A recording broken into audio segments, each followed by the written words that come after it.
American aviatrix Amelia Earhart was born on July 24, 1897, in Atchison, Kansas. Amelia was a rambunctious child, though her mother wanted her to be a proper lady instead of a tomboy.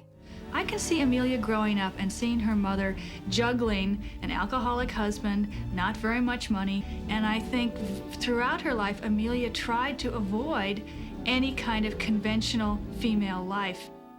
After a plane ride at an air show, she decided she would learn to fly.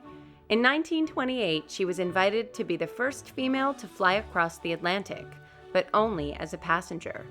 With pilot Bill Stultz and mechanic Louis E. Gordon, Earhart landed in the United Kingdom on June 17, 1928. Amelia was an instant sensation.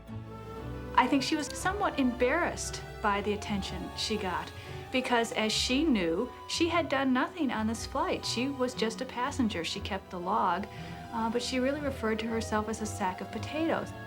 After the flight, promoter George P. Putnam began managing Amelia's career.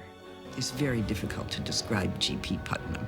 He was flamboyant, he was handsome, he could be charming. When he lost his temper, his language was incredibly evil.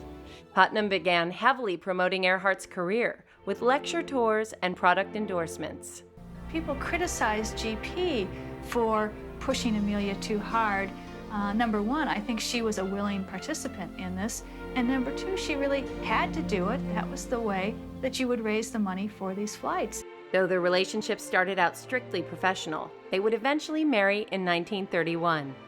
After several more successful flights, including a solo trip across the Atlantic, Earhart decided to fly around the world.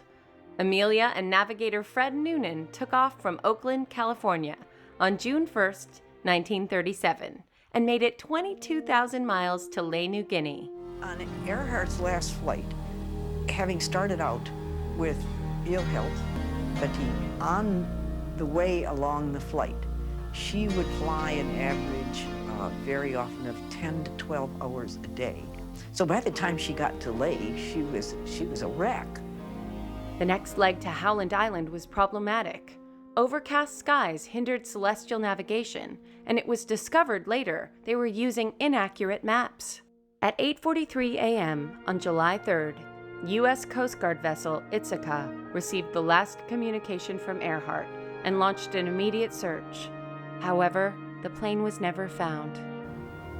It's not the mystery of her disappearance that we want to stress.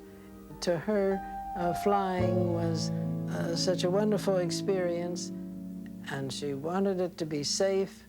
She wanted people to enjoy it as she did.